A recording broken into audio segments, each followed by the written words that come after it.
और मैं ये कहना चाह रहा हूं, मैंने ये सीखा है अपने पिताजी से और सीख सकते हैं इसको, ये केवल तुक्के की बात नहीं है, सीख सकते हैं। मेरे जो पेरेंट्स हैं, पिताजी और माँ, वो एक अनूठा कॉम्बिनेशन है। अच्छा, किसी शादीशुदा जोड़े से अकेले में बात करके देखिए, जब वो कंफर्टेबल हो आपके साथ, आप उनको बोलिए कि मुझ में और मेरी पत्नी में या मुझ में और मेरे पति में ज़्यादा चीज़ें मैच नहीं होती हैं। सीरियस होकर बोलना, मजाक के मूड में नहीं, सीरियस मुंह बना के बोलिए, थोड़ा भरोसे में लेके। दुनिया का हर जोड़ा आपसे बोलेगा आप में तो फिर भी कुछ मैच होता है, हम में तो कुछ मैच नहीं होता, एक भी मैच। सारे जोड़े ऐसे ही चल रहे हैं। सबको लगता है कि उसका घर बढ़िया चल रहा है, मेरा ही ठीक नहीं चल रहा, क्योंकि उसका घर आपने फेसबुक पे देखा है, अच्छी अच्छी फोटो देखी है। 24 घंटे में से जो 2 अच्छे मिनट आए थे, उसमें ली गई 25 फोटो में से बेस्ट फोटो फेसबुक पे आई थी। और अपने घर में आप बाकी 24 घंटे में से 2 मिनट छोड़ के बाकी देख रहे हैं। तो दूसरे का घर हमेशा अच्छा लगता है कि यार लाइफ हो तो उनके जैसी हो। तो हमारे माता पिता भी स्वभाव उनका भी थोड़ा अलग रहा, सबका है, हमारा भी है। तो मेरे पिताजी हैं मस्त मौला आदमी, जैसे कबीरदास, एकदम फक्कड़ मस्त मौला आदमी, भाड़ में जाए दुनिया उस मूड में रहते हैं, नुकसान हो जाए भाड़ में जाए। गीता का सार उन्होंने अपने मन में बिठा लिया है। उनका बड़े से बड़ा नुकसान हो जाता है तो क्या बोलते हैं, हमारा क्या था, जो लाए थे, जो लिया यहीं से लिया, जो दिया यहीं दिया, साथ लेके क्या जाना है, बात खत्म। कोई टेंशन ही नहीं उनको। और बाकी सब लोग टेंशन में कि अब क्या करें, ये हो गया, वो हो गया, कैसे मैनेज करें। मेरी माँ को तनाव हो जाता था, और जब पिताजी ऐसे हो तो माँ को तनाव होगा, सीधी सी बात है। अगर माँ वैसी होती, पिताजी तनाव में रहते हैं, तो सामान्य बात है। जब घर में एक व्यक्ति मस्त मौला हो तो बाकी लोग तनाव तो फिर बांटेंगे ना आपस में। वो बड़ा तनाव में रहती थी, उनको घर की चिंता, बच्चों की चिंता बहुत सताती थी।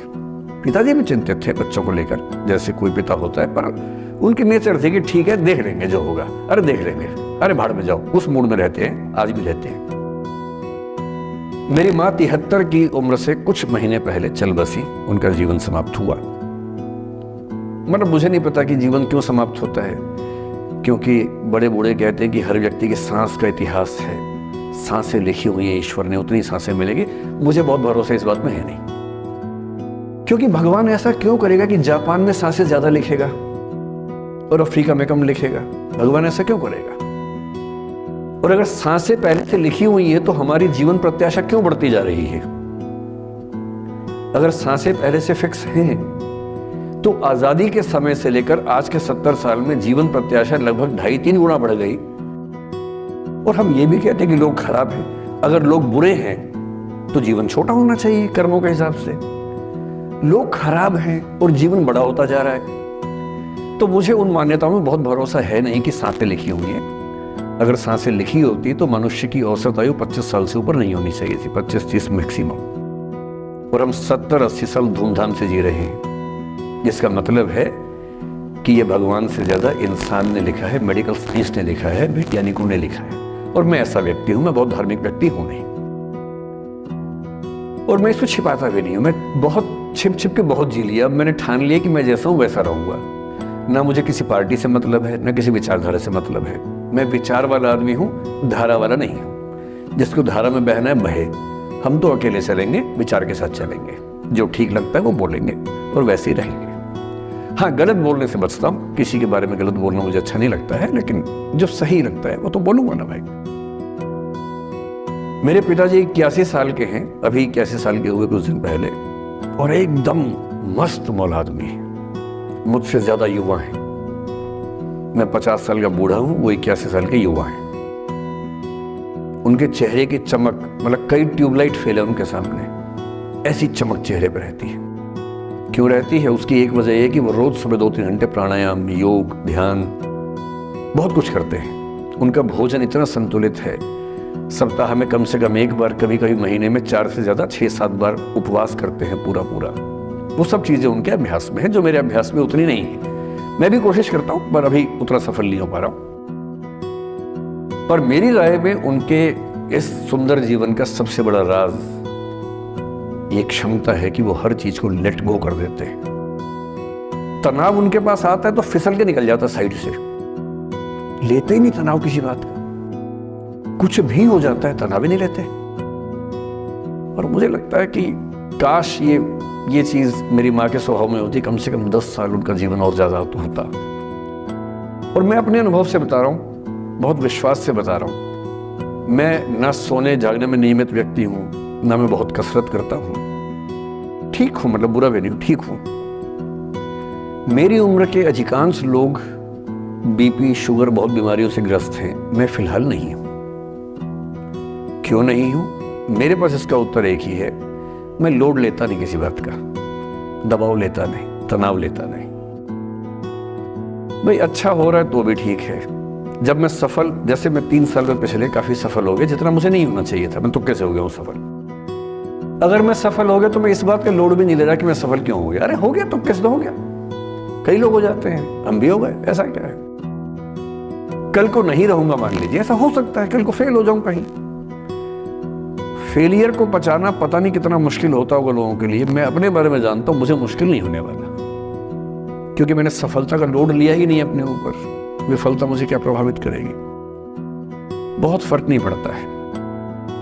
और मैं दावे से कह रहा हूं कि यदि ये टेम्परामेंट आपका हो, जो मेरे पिताजी से मैंने सीखा है, तो आप जिंदगी में सफल कितने होंगे वो एक अलग पैरामीटर है, पर आपकी जिंदगी शानदार होगी। और जितनी जिंदगी आपकी है, जितनी सांसें आप कहते हैं कि लिखी हुई हैं, गारंटी से कह रहा हूं कि 10 साल बढ़ जाएंगे। कुछ और लोगों के आप कम कर देंगे, अलग बात है, लेकिन अपने 10 साल बढ़ा लेंगे। इसलिए ये सीखना बहुत जरूरी है कि कैसे लेट गो करना है जिंदगी की चीजों को। 3-4 प्रसंग होते हैं। एक होता है कि आप किसी को बहुत चाहते हैं पर वो आपको नहीं चाहता। आपकी उम्र में ये सब तो खेल होता है, और क्या खेल होता है। मेरे घर में 2 बच्चे हैं 17 साल के, तो मैं उनको देख के समझता रहता हूँ। वो मुझसे छुप छुप के किसी से बात करते हैं और मैं छुप छुप के सुन लेता हूँ।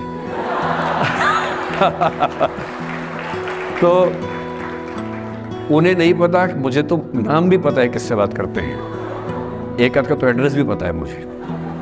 और मैं तो बच्चों को बोलता हूँ कभी जाना वाना हो तो मैं ले चलूँगा, चिंता मत करना। बोल देना कि ड्राइवर साथ में आया है, टेंशन मत लेना। तो मेरे तो बच्चे मेरे दोस्त हैं, मैं तो बड़ा दोस्ती के भाव में रहता हूँ। मेरा एक ही बेंचमार्क है कि वो जिस उम्र में जैसे हैं मैं कैसा था, और वो मुझसे अच्छे चल रहे हैं। उससे ज़्यादा उम्मीद मुझे करने में नहीं चाहिए। मैंने जो कुकृत्य 8वीं क्लास में किए थे, उन्होंने 11वीं क्लास में किए, तो बहुत है।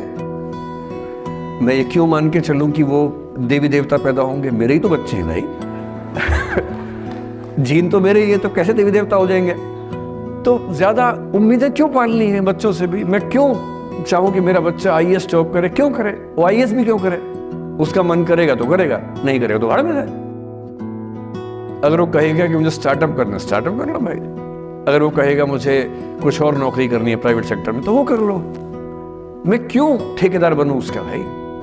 मैं क्यों ये चाहूं कि वो मेरे रास्ते पर चले, मुझसे बेहतर बने? ये सब बेकार की बातें हैं।